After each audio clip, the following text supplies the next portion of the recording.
4 weeks after my eldest daughter's wedding, the photographer called and said something that made the hair on the back of my neck stand up. "Mr. Reynolds, it's Carolyn, the one who shot Jacqueline's wedding. I found something very wrong in the photos. You need to come to my studio. Please, come alone, and don't mention this to your daughter."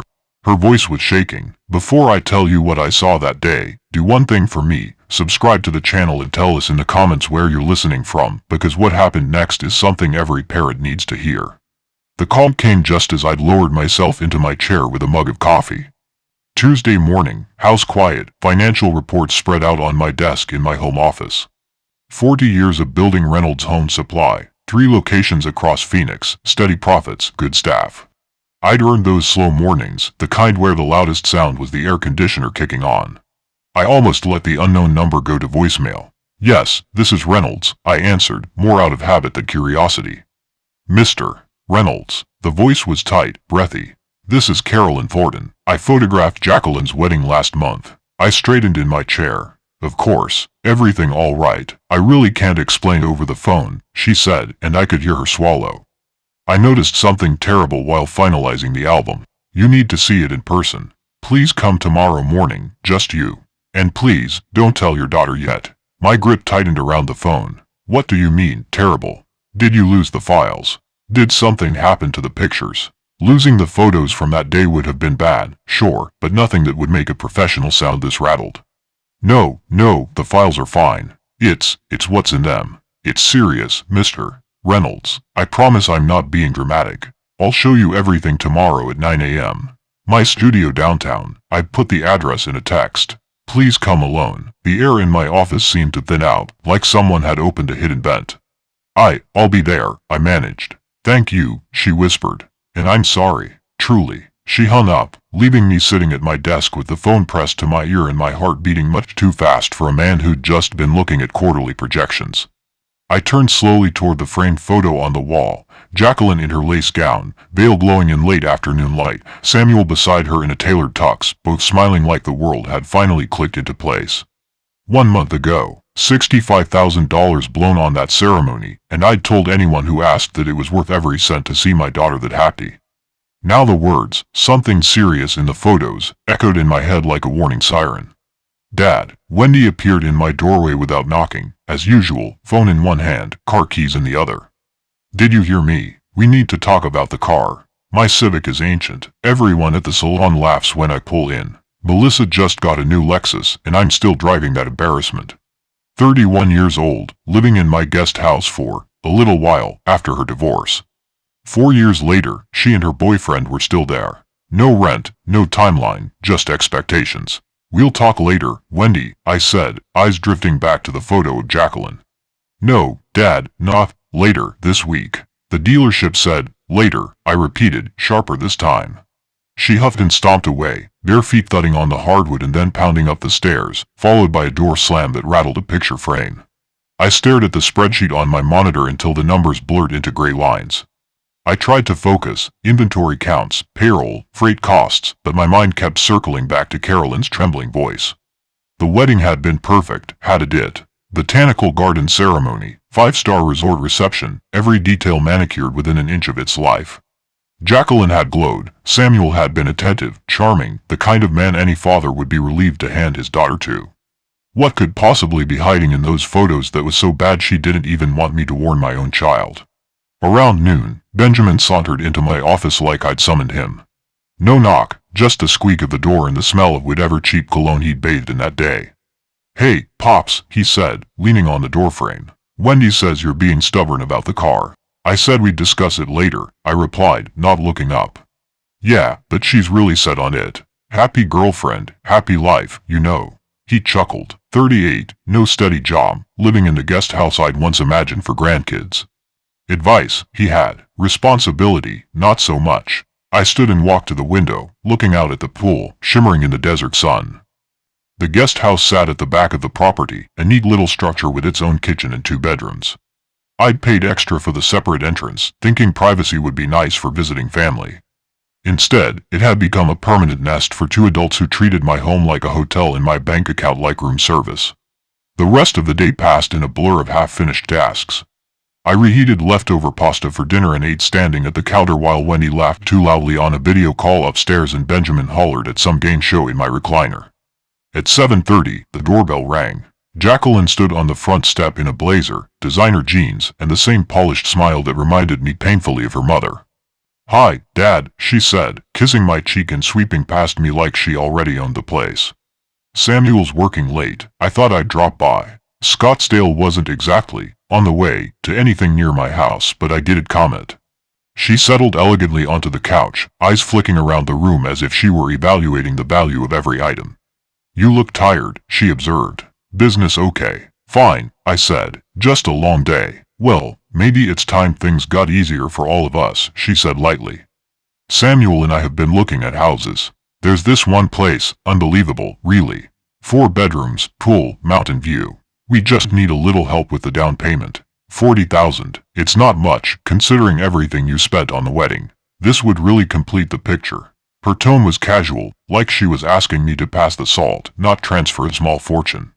A strange weight settled in my chest, the same hollow feeling that had started when Carolyn said something terrible. I looked at my daughter, the perfect hair, the flawless nails, the warm smile that didn't quite reach her eyes, and something in me finally noticed how easily everyone around me assumed my money was theirs. I told her I'd think about it. She didn't like that answer. Her smile stiffened, her goodbye kiss went colder, and a few minutes later I watched her luxury SUV glide down my driveway like she was leaving a showroom and not her father's home. On the hallway table, my phone buzzed with a text from her. "Thanks for helping with the house, Dad. Love you." I hadn't agreed to anything, but she was already spending money that wasn't hers. That night, as I lay in bed, staring into the dark, one thought looped through my mind like a broken record. If a wedding photographer was too scared to speak on the phone, what exactly had my $65,000 really bought me?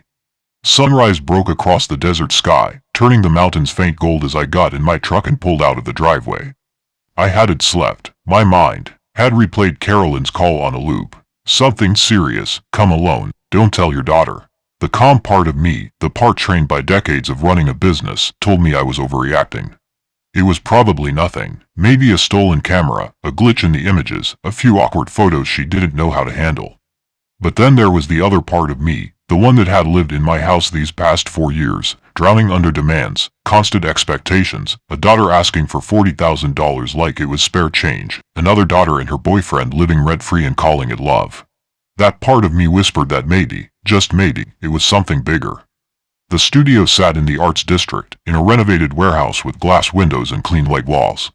Her name, Forden Photography, was etched in brass beside the door. I parked, checked my reflection in the truck window, and realized I looked older than I remembered. Carolyn opened the door before I could knock, as if she'd been standing there waiting. Mid-40s, humble clothes, camera strap around her neck even though she wasn't shooting anything. "Mr. Reynolds," she said softly. "Thank you for coming." Inside, the space smelled faintly of coffee and printer ink. Photos lined the walls, weddings, families, portraits, smiling faces frozen in perfect moments. A strange place to have your heart break, I thought. She led me to a small room at the back. There was a large monitor, editing tools, a professional setup. She didn't offer coffee. She didn't sit. "I almost didn't call you," she began. "But if this were my daughter, I would want to know." My hands tightened on the back of a chair. "Show me," she clicked. The screen lit up with images from the wedding.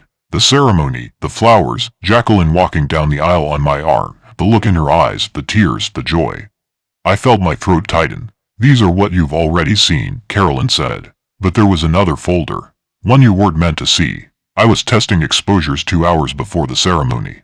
Through a window. I didn't realize what I'd captured until last week. She clicked again. My heart fell into my stomach. There, on the screen, was my new son-in-law, Samuel. Wearing his tuxedo, but his jacket undone, his shirt collar open.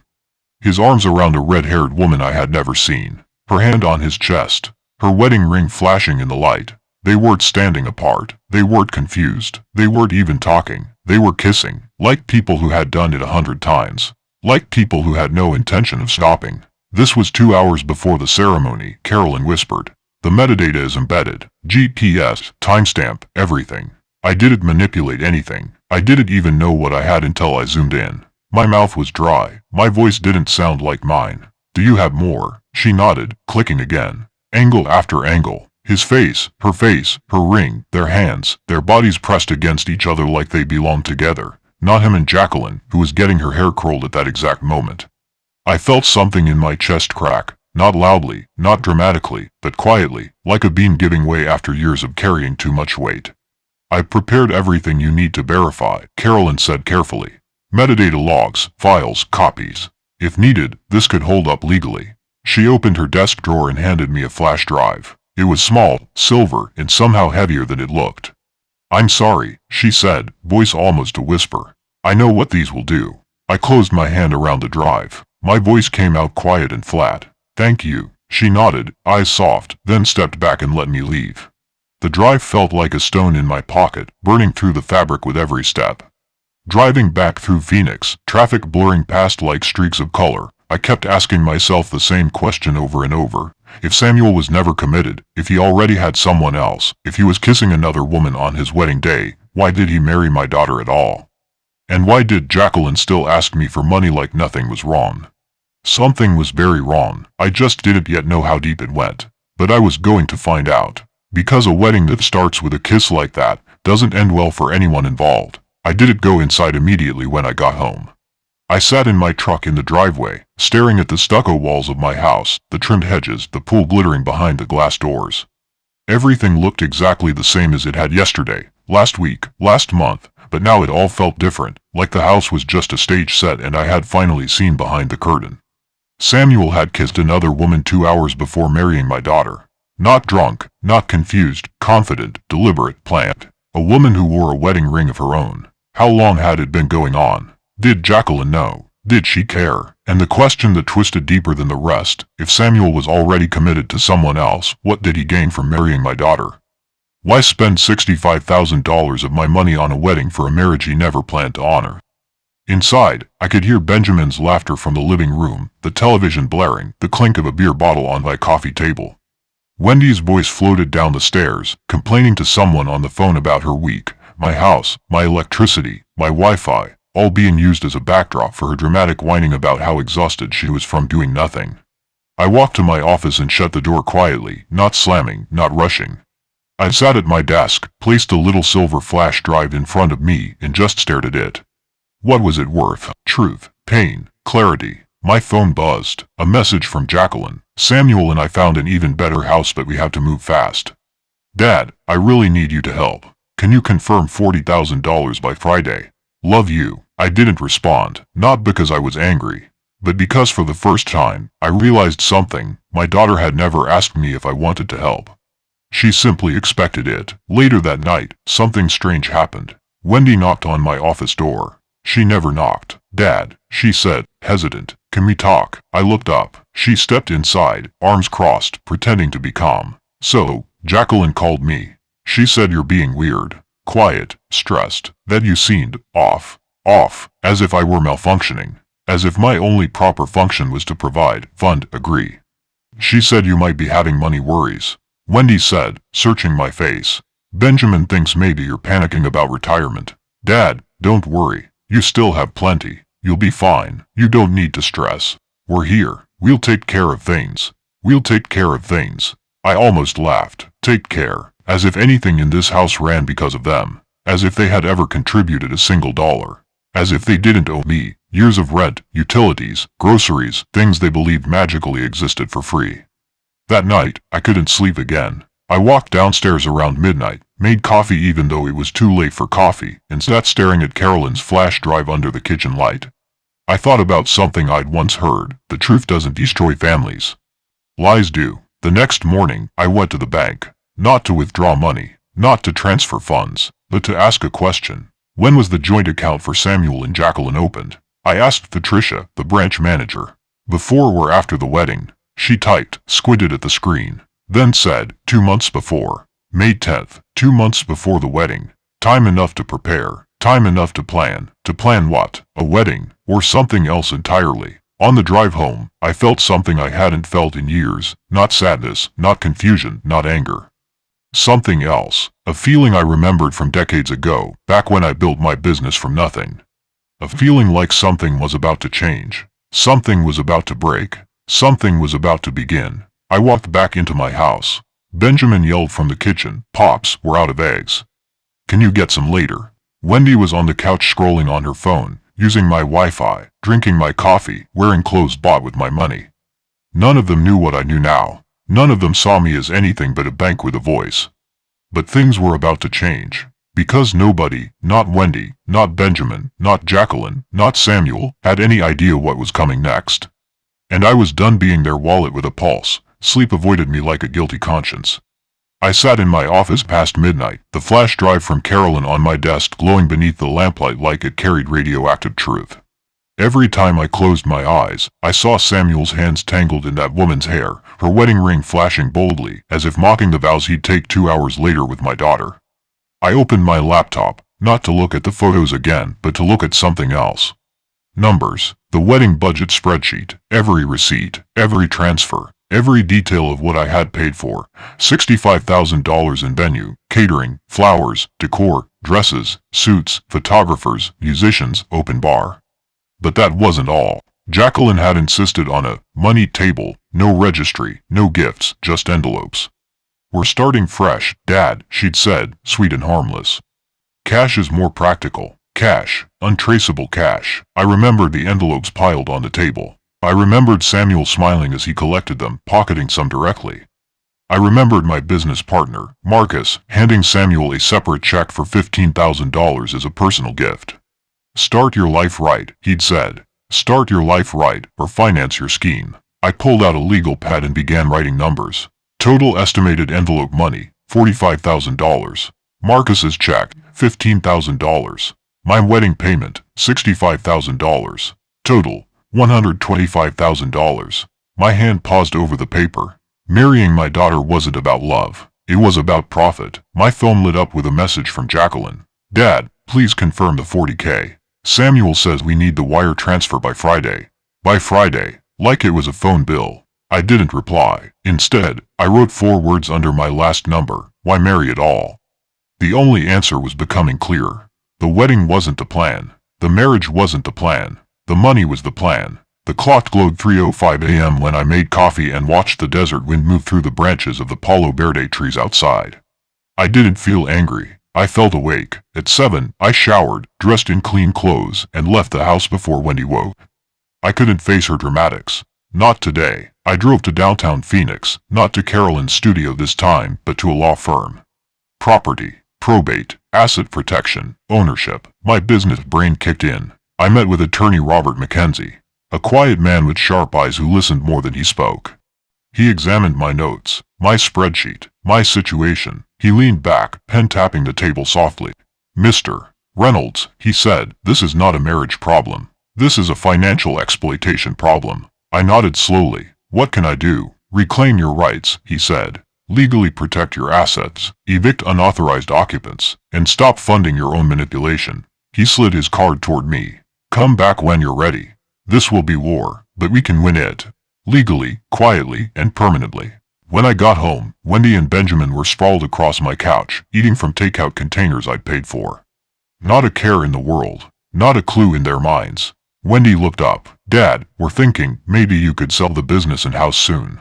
You don't need all this space. And, well, when you do, we should talk about distribution."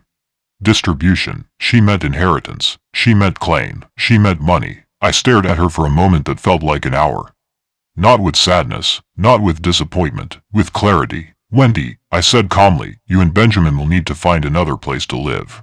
She laughed. Very funny. I didn't laugh back. Silence stretched. Confusion crawled across her face. Benjamin looked up slowly, spoon frozen in hand. "Wait," he said, eyes narrowing. "Are you serious?" Yes, I was serious. Very serious. Because I finally understood what had been wrong in my life for years. My house had been full. My life had been full. But I had been empty. I walked to my office, closed the door, and sat down at my desk. I pulled the flash drive closer and whispered to no one, "This doesn't end the way they think it will." Because once truth arrives, it doesn't knock, it breaks the lock. I spent the next morning not at my desk, not answering Wendy's fake sweet questions, not pretending Benjamin's lazy footsteps didn't irritate me. I spent it looking through truth. My truth, my house, my records, my evidence. I combed through bank statements, property titles, business ownership documents. For the first time, I wasn't just a provider, a fixer, a father. I was a man preparing for battle. I called Mackenzie's office and said one sentence, "I'm ready to proceed." His voice didn't change. "Good. Come tomorrow, 9 a.m. We'll start the process." I spent the rest of the day in silence. At lunch, Wendy stood in front of my office door with a notepad, listing out things she wanted me to pay for before her upcoming wellness retreat. She said the word wellness like it was oxygen, like she'd die without it. "Dad, it's not just a spa thing," she announced. "It's for mental health, emotional healing, feminine empowerment." They said it's life-changing. "How much?" I asked without looking up. "Just 2,000, she said casually. "Maybe 3, if I want the private villa." "No," I said. Calm, flat, her eyes widened as if I'd spoken another language. "No," she repeated, like the concept didn't exist in her vocabulary. That's it. She blinked, stiffened, then turned and walked away slowly, stunned into silence.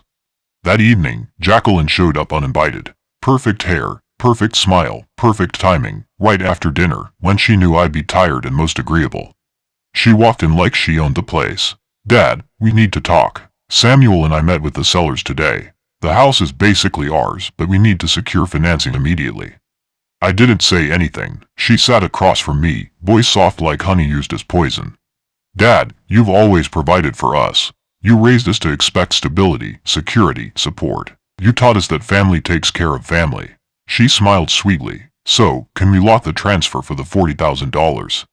Tonight would be ideal." An old version of me, the tired, guilt-ridden, responsible father, would have caved. Would have said yes, would have viewed it as love. Instead, I simply said no. She stared, like Wendy had. Like I had spoken a forbidden word. Her voice grew sharp. "No. Dad, are you okay? Do you understand this is important? Do you understand what this means for us?" I nodded. "Yes, that's why my answer is no." Her eyes flashed with something unfamiliar, anger mixed with disbelief. She stood abruptly. "I'll come back tomorrow," she declared. "Maybe you'll be thinking clearly by then." I didn't respond. I didn't need to, because something had shifted. I wasn't bending anymore. I was watching, listening, learning, and what I learned the next morning would be the final break. Jacqueline had sent me screenshots of MLS listings, loan estimates, moving timelines.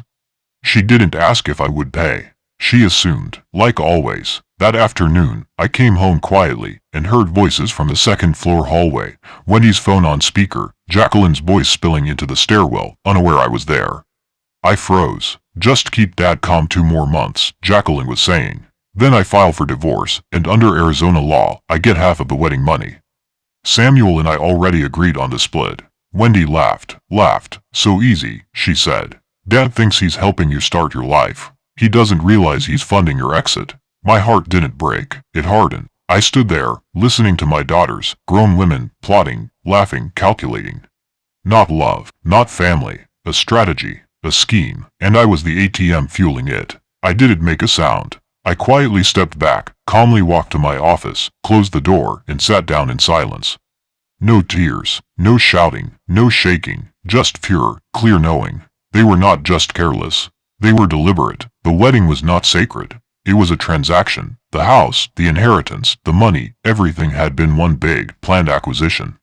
And I was simply the funding source. Now, I had everything I needed. Proof, motive, evidence, a lawyer, a plan. I looked at the flash drive, the phone recordings, the wedding spreadsheet, and one thought rose with perfect clarity. I used to wonder what they were really after. I know now. They weren't after my money. They were after my obedience. And they were about to learn they had neither. Because the father they thought they controlled no longer existed. Day 1 of 30. The official countdown had begun. The eviction notice had been served 2 days earlier, and Wendy and Benjamin were still walking around the house like nothing had changed, eating my food, using my Wi-Fi, complaining about the thermostat like they owned the place. But I didn't argue. I didn't remind them. I didn't warn them. I simply waited, clock ticking. That morning, Benjamin left a paper on my kitchen counter. A proposal. A handwritten business plan outlining how he and Wendy could start a craft brewery if I invested $50,000. They would live on the property as on-site managers, meaning, in plain English, free rent. At the bottom, he'd written, solves everything. We profit, we stay, family harmony restored. I placed the document neatly in the trash. Without a word, that night, Samuel and Jacqueline came over. No warning, they walked in like realtors coming to stage a house. Jacqueline looked around, analyzing the space. "Dad, this house is too big for you alone," she said, echoing Wendy's earlier script. "It would sell for a fortune right now. You could move into something smaller, more manageable. We could all help, and when you eventually, we'd inherit the remainder. It only makes sense. When you eventually, She didn't even say die. Didn't even have the decency. Samuel jumped in. "We've been researching assisted living options. Independent villas. The kind where people like you, successful, retired, can enjoy peace without responsibility." "People like me." I didn't interrupt. I didn't fight. I didn't explain. I simply said, "Not interested." They stared at me like I had failed my line in a play. Like they had written the script and I'd walked off stage. Jacqueline set down a brochure.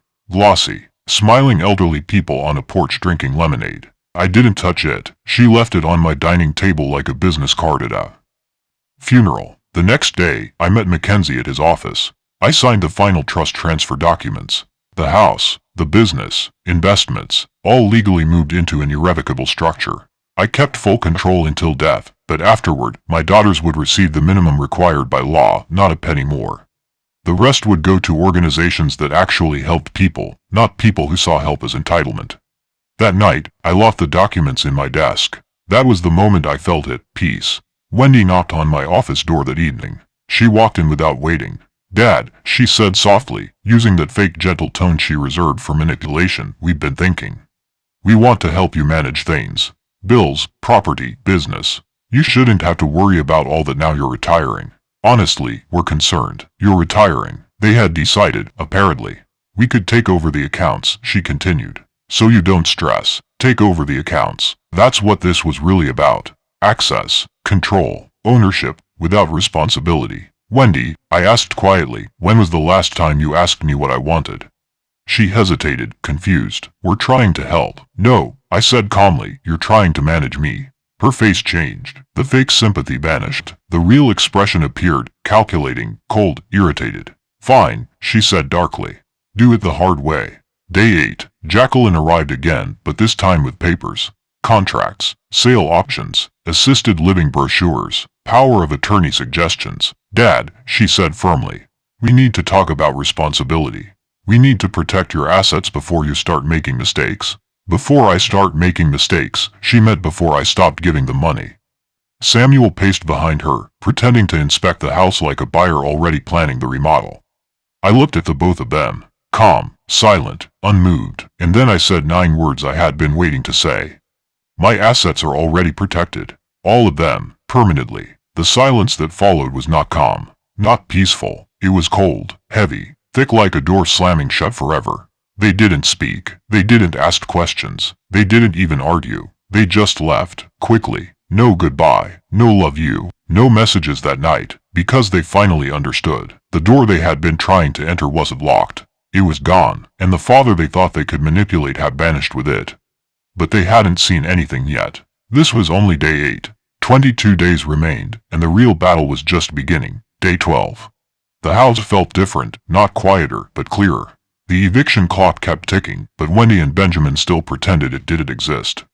Their things remained unpacked. Their tone remained entitled. Their eyes, however, had changed. They watched me now, not with comfort but calculation. They had finally realized something. I wasn't betting anymore. I was building, protecting, preparing. That morning, the doorbell rang. Not a neighbor, not delivery. An older woman, professionally dressed, clipboard in hand. Wendy rushed to the door like a stage actor hitting her cue. "This is him," she said quickly, motioning toward me.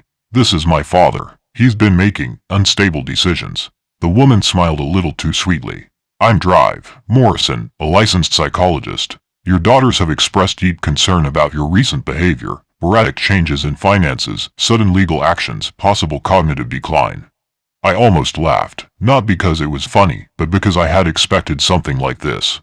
When manipulation fails, the next move is always discrediting. I didn't invite her in. "I see," I said calmly. "And did my daughters also mention I am a fully competent business owner who just transferred $7 million of assets into protected trust management?" She blinked, hesitated. Would you like documentation? I continued. Certified and signed trust papers from a state-recognized law firm, notarized, time-stamped, and fully enforceable. Her silence gave me my answer. I opened the door wider, not to let her in, but to let Wendy see my face fully as I said, Doctor, I am competent. Just no longer compliant. She left without another word. Wendy stood frozen, arms limp at her sides, defeated by something she couldn't emotionally manipulate or legally dismantle. Proof. Day 15. Jacqueline arrived with Samuel. They didn't look elegant this time. They looked desperate. She didn't ask to be let in. She walked straight into my dining room, placed a glossy folder on the table, and said tightly, Dad, this is a formal family mediation proposal. Family. That word again, used like a currency. Samuel shifted uncomfortably, speaking with that practiced polite voice he used in boardrooms and, apparently, scans. We're offering to settle this peacefully.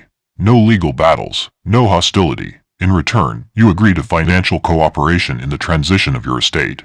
That means reasonable access and decision-making rights. Translation, let us control your money before you die. I didn't sit. I didn't open the folder. I simply said, estate planning is already complete and legally sealed. Samuel blinked. Jacqueline didn't. She leaned forward, eyes sharp and cold. Dad, if you think you're going to leave everything locked up in some legal vault we can't access, you're mistaken, I finished. I already did. Her face changed. Completely. The act was gone. No soft smile. No fake concern. The truth finally walked into the room. You think you can cut us out? She snapped. You think this ends just because you hired a lawyer? You are old. You will need us. We will control it eventually. My voice was calm. You had access to me, not entitlement to me. Silence. Sharp. Heavy. Wendy appeared then, mascara streaked, holding a crumpled eviction notice in her shaking hands. You're really going through with this? She whispered. You're really making us leave. I looked at her, not as a helpless daughter, not as a victim, but as a 31-year-old woman who had built an entire lifestyle on manipulation, dependency, and emotional debt. You're not being thrown out, I said calmly. You're being released. Benjamin scoffed from behind her. Released from what? From pretending this was a home, I replied. When really, it was a resource. No shouting, no drama, no chaos, just truth. They all stood there, three adults suddenly realizing that the man they thought was weak, old, easily controlled, emotionally guilt-ridden, had quietly built a fortress around everything they wanted. Not to keep wealth from them, but to keep control of it for himself. That's when they finally understood. They weren't losing money, they were losing access, and the most dangerous kind of father is the one who finally chooses clarity over affection. But the real shock was still ahead. Because day 20 was coming, day 20 arrived not with shouting, not with chaos, but with silence, thick and tense like a storm waiting to break. The eviction deadline had just 10 days left. Wendy and Benjamin still refused to pack, still walked confidently through my house, still slammed cabinets and held whispered conversations that stopped when I entered the room. But their confidence wasn't real anymore. It was performance. Even their footsteps sounded like acting now. That morning, I poured coffee and found my living room full of their belongings scattered around like a yard sale. Shoes, clothes, makeup, cables, extension cords, enough. Snack wrappers to feed an army. I stood there looking at it all, not angry, not sad, just done. This was not my home these past 4 years. It had been a shelter, a bank, a daycare for adults who had never grown up. Only now was it becoming a home again. At noon, there was a knock on my door. I opened it to find not Wendy, not Benjamin, but Jacqueline. Alone, no perfect outfit, no perfect smile, no rehearsed warmth. She looked tired, scared, something else too, cornered. She walked inside without a word and sat at the dining table. No greeting, no small talk. She didn't want tea. She wanted answers. Dad, she said quietly. I know about the trust. I know you legally protected everything. She took a slow breath. But there's one thing I don't understand. She looked up. Why? I didn't answer immediately. She wasn't asking for money this time. She wasn't negotiating. She genuinely wanted to know. So I told her, because love and loyalty are not transactions. She swallowed but didn't interrupt. Because vulnerability is not weakness. She blinked. Because protection is not selfishness. Her voice broke a little when she finally spoke. I thought you owed us security. No, I said softly. I gave you security. What you wanted was control. She stared down at the table for a long time. The next words weren't dramatic. They weren't emotional. They were quiet and true. We thought You'd never stop saying yes. I nodded. That was the problem. She sat still. There were no tears, no screaming, no manipulation, just the quiet recognition that her father, the man she believed would always be available, always say yes, always fund every dream, had changed. And that she would now have to change too. After a while, she stood. She didn't ask for money. She didn't argue. She didn't even say goodbye. She just said one sentence that was more honest than anything she'd said in years. I don't know who I am when I'm not asking you for something. And then she left. That night, Wendy tried a different approach, not begging, not threatening, but performing. She wore a bathrobe, made herself look sick, dramatic, claimed she couldn't function from the stress. Benjamin played caretaker, talking loudly about anxiety, unfairness, lawsuits. They wanted pity. They wanted guilt. They wanted me to feel responsible for their chaos. But I didn't, because I knew the truth now. Their suffering wasn't from what I took away. It was from what they never built. The next morning, I found the final act on full display. My kitchen table covered in printed documents, handwritten pleas, emotional letters, photos of family vacations, pictures of smiling children I didn't know, inspirational quotes about fathers and forgiveness. And at the center of it all, one note, written in Wendy's handwriting, "Don't throw us out. We're your blood." I left the note where it was. I poured my coffee. I sat outside on the terrace. And I felt something I hadn't felt in decades.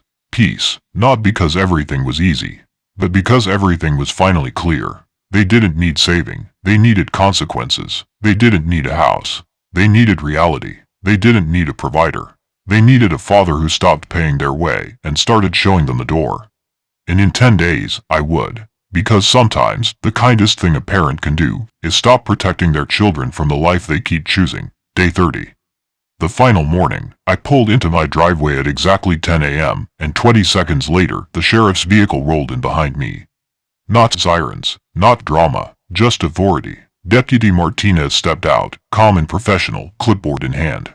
Then Mackenzie, my attorney, arrived, briefcase ready. No tension, no hesitation, just the final act. We walked to the door. Together. I didn't rush. I didn't knock eagerly. I simply knocked like a man returning to his own home. 3 knocks. Firm. Final. On the other side, quiet scrambling. Muffled voices. Then Benjamin's voice, irritated, shaky.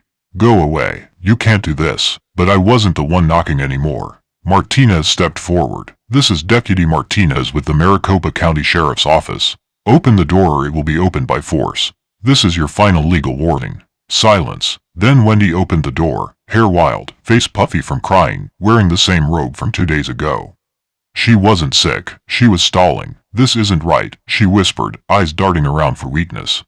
There was none. Martinez entered calmly. "You have 2 hours to collect your personal belongings. Clothes, toiletries, documents. Everything else stays. After 2 hours, you must exit permanently." Benjamin appeared in the hallway, tense, unshaven, veins in his necktie. He looked at Martinez, then at me, and finally at Mackenzie.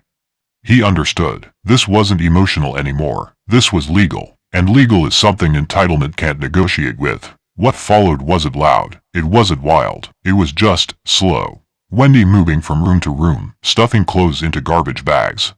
Benjamin pacing, muttering curses under his breath. No planning, no preparation. They didn't pack before because they never believed the day would come. People who live off others don't plan for departure. They only plan for delay. At one point, Wendy paused by the kitchen. "Dad," she said softly, "we don't have anywhere to go." I looked at her, not angry, not emotional. Just honest. "I didn't throw you out. I stopped holding you up." Her jaw trembled, but she didn't answer. 20 minutes later, she was back to stuffing bags. Benjamin passed me once in the hallway. He didn't speak, didn't look at me, just muttered, "You'll regret this." I didn't reply, because I wouldn't. 2 hours later, they stood by the door. Wendy holding 4 garbage bags of clothes. Benjamin holding 2 suitcases and a box labeled electronics. No smiles, no hugs, no, "Love you, Dad." Just a final attempt. Wendy looked at me one last time. Not angry, not sweet, just small. "What are we supposed to do now?" I looked her in the eyes. "Grow up." And with that, they stepped outside, into their own lives. For the first time in years, my door closed and actually stayed closed. Not slammed, not burst open, just closed. Final. Martinez shook my hand. "It's done, Mr. Reynolds. If they return, call us." From this moment forward, they're trespassing. Mackenzie simply nodded. They didn't think you'd make it to day 30. I nodded back. They never thought I'd make it to day 1. When they left, I walked through my now quiet house room by room. The living room, the couch finally mine again. The kitchen, clean counters, no empty snack wrappers, no demands taped to the refrigerator. The guest room, empty. Light, peaceful. My home was no longer a shelter for entitlement. It was mine again. I brewed coffee at 4 p.m. Not because I needed caffeine, but because it felt symbolic. A fresh cup, in a house that was finally fresh again. 3 days passed. No calls, no knocks, just silence. Good silence. Then on the 4th day, my phone buzzed. Unknown number. Not Samuel. Not Wendy. Not Benjamin. Not Jacqueline. I answered. Mr. Reynolds. A calm voice said, "This is Carolyn, the photographer." I smiled. Carolyn. Good timing. She hesitated. I just wanted to ask, how did everything turn out? I looked around my house. Quiet, clean, peaceful. Not empty. Just honest. Everything, I said slowly, turned out exactly as it needed to.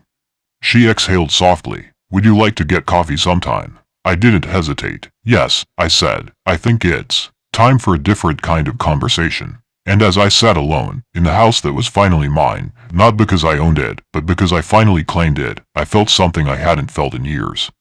Not victory, not revenge, just rest, because sometimes, peace isn't what you gain, it's what you remove, and the story wasn't over. Because every ending is just a beginning of a life finally lived on your own terms.